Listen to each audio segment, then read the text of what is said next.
Well, it's obviously an exciting time of year, and it's a great tournament. There's a lot of excellent ball clubs, coaches, players. You look at the rosters and the people leading these teams, and there's a lot of experience and some very high-level players. So we know it'll be a great tournament, and our team is excited to be here hosting and playing at home.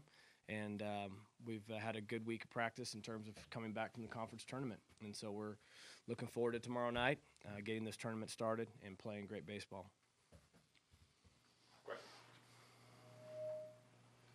Your field, what are your? I know you've got one of the best groundskeepers, and this playing surface is one of the best in college baseball. But Mother Nature can push people to their and fields to their limits, and it looks like she is. Well, there's nothing we can do about the weather. That's unfortunately one of those uncontrolled variables that there's simply nothing you can do other than hope that it slows down with the rain and eventually the sun pops out and gives us those windows of time to play. So everything will be done to the best of our ability to make the field playable. And once it is, I'm sure it'll be good baseball. But sometimes you learn to let go of worries that you can't control. Otherwise, you stay up at night listening to thunder, worrying about how much it's raining. I've done that lots this year. It's not changed anything. So we're just going to prepare our kids, and whenever the field is ready, they say play ball, we'll show up ready to roll. But, yeah, the weather has been obviously well documented, very wet in the past 30 days.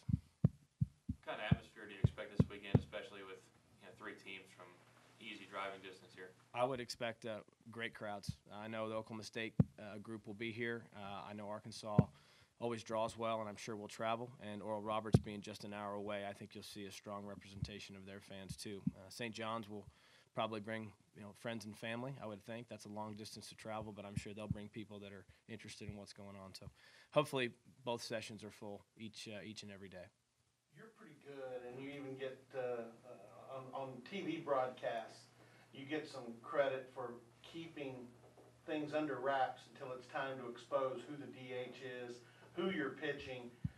What can you tell us about the pitching situation going into the regional, and have you ordered anything, or are you willing to give up anything? Well, I never try to be secretive, to be honest with you. And sometimes when we don't announce a DH, it's simply because we don't know about the starting pitcher, and we want to look at him for 5 or 6 batters, and we can see if he's breaking ball oriented or changeup oriented, or if the lefties in the front of the order see it well, maybe the righties see it better, and then maybe we can make a good decision about the DH with a little bit more information than, say, going into it blind. In terms of our pitching, we've really focused on keeping guys healthy, keeping guys rested, and matching up. That's really been our focus. You get this late in the season, and it doesn't do you any good to short rest pitchers, because next thing you know, a guy goes out there and he doesn't look right, and then by the time you can do something about it, it's too late. So we're going to throw John in game 1. We feel like he's rested appropriately. He's pitched game 1 pretty much 95% of the time since last year, and so we feel like we're putting a very good performer and a very good pitcher in position to pitch an important game 1 for us. So it'll be John Perrin tomorrow against St. John's. And then behind that, we're going to use our bullpen aggressively and effectively like we have.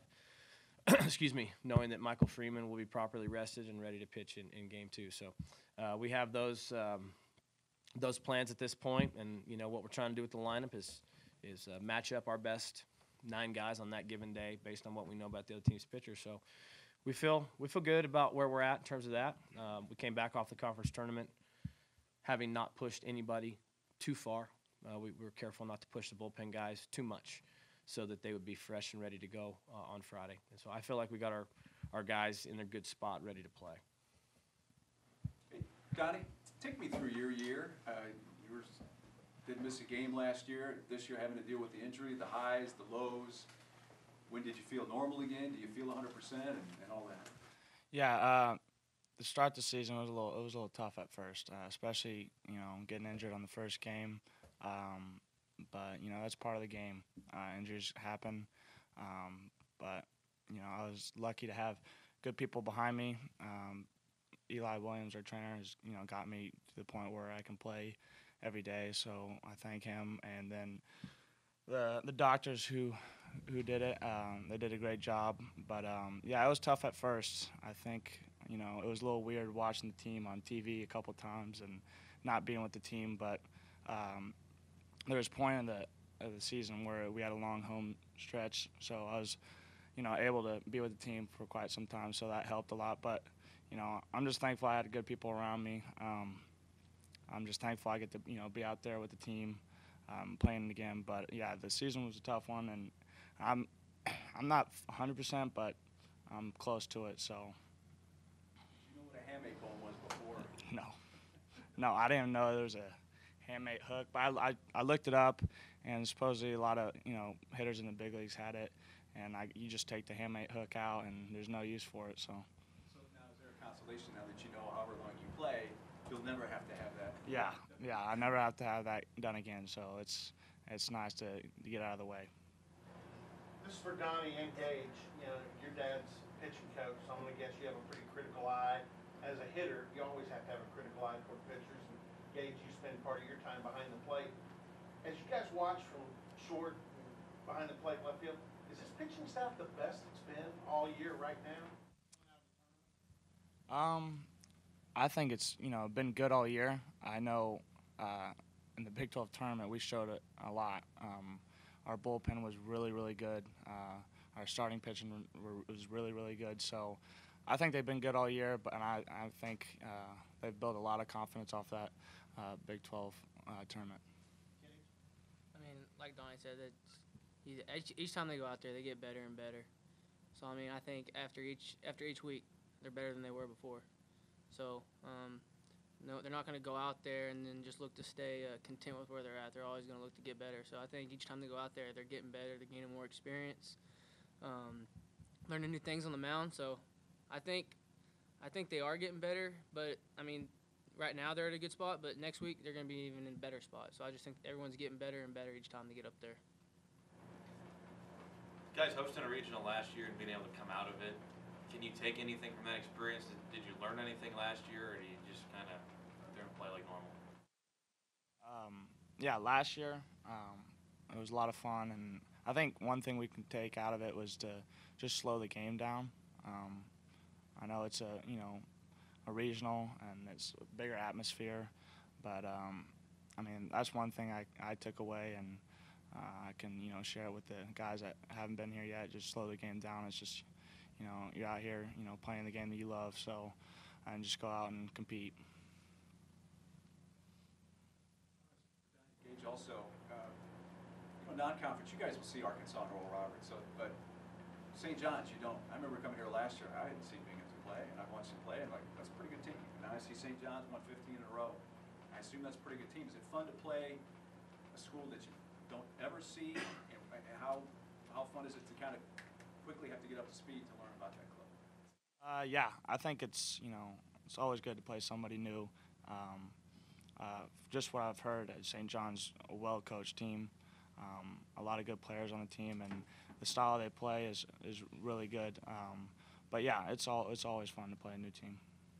Yeah, same like Donnie said. It's always fun to get to play new teams, but for the coaching staff, I think it's good to be familiar with some of the teams because we know how to pitch them, know how to play them.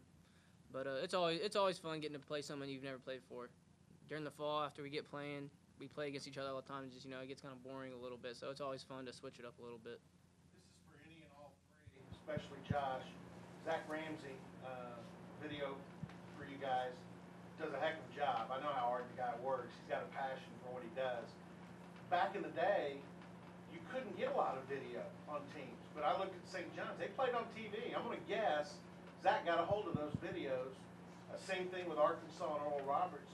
How important is the video study, especially like with McCormick, their pitcher, seeing him a little bit? Well, these guys can tell you, we use video effectively. I think we don't overuse it, but we certainly use it. Zach Ramsey, as you mentioned, films all the games off of the satellite throughout the season. So when we run into these teams later in the year, we can get a look at him, and he's an awesome member of the staff and works so many hours to help us. So he's great, no question. But with so much internet broadcasting available now, ESPN3 and all the different conference tournaments, they stream their games live. We're able to watch and have familiarity with just about every team we play. And, we do have some film on all three clubs, and I'm sure they've got plenty on us. So it is much different now than it was certainly when I was a player. I don't know that I ever saw video of the other team's pitcher prior to facing them. So I don't know, do you guys like seeing a little film before we play? I do. Yeah, so I think it's a good thing, and it's probably made our game more intricate because there is so much game film out there, and hiding your signals and your plays and all the different things now that people who can watch you play numerous times, you've got to be a little bit more on top of it by this time of year, because if you don't, there's information out there.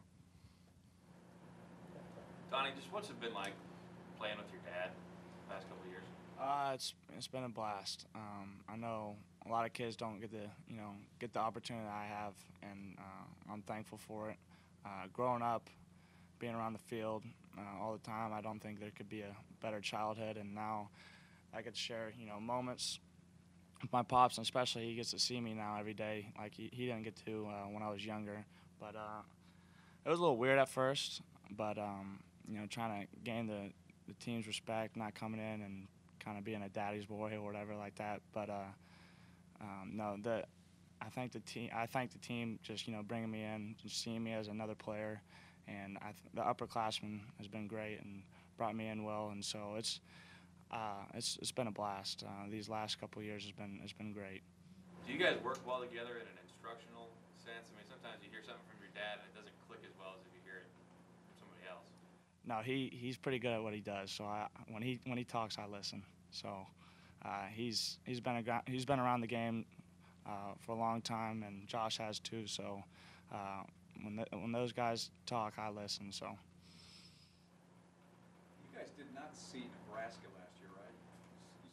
That's correct. Yeah. So there's a chance, and this is baseball taboo, I know, Donnie, there's a chance you might not play ORU, but there's a chance you might. I'm sure you've been asked this locally a bunch of times. Is that a good thing, a bad thing for you? Do you care at this point if you see him somewhere down the road? What's that mean to you at all? It doesn't mean a lot to me. I know I grew up around ORU, but we played them twice and we've played them in the past, so it's just another game, and we're just ready to if we have to play them, we'll be ready. At this point. Josh, during the Big 12 tournament, you talked about Rob and said he wasn't one of the best pitching coaches in college baseball, but you thought all of baseball. Can you just expand on that? Yeah. What makes him so good at what he does? Well, I said that because it's been proven. Professional baseball has tried to hire him countless times to work as a coordinator of pitching at the highest level. So Rob's very accomplished. He's well known. He's a great teacher. He's a very patient man. He has the ability to look at something and process it and think well before he speaks. A lot of young coaches want to hear themselves talk all the time, and through too many trials and errors, the athlete gets confused. Rob will observe and watch and think. And then when he comes to one of our kids with a suggestion, it's after a lot of thought. And through that, there's less trials as you try to correct someone, and that's only helpful to the pupil. So he's a great teacher. He's a caring man. He's got great recall of baseball in general, whether it be something he's seen, done, heard, spoken on.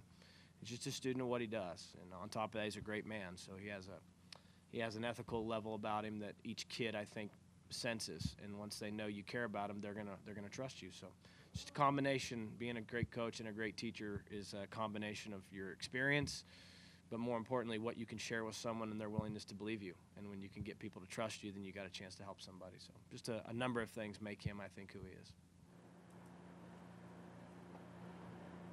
Anything else for OSU? Have you talked to Matt at all about the on-base streak? Yeah, actually, well, not about that. I'm a little superstitious. I don't like to talk about streaks, but I did text him last night, and I just said, great win, awesome job.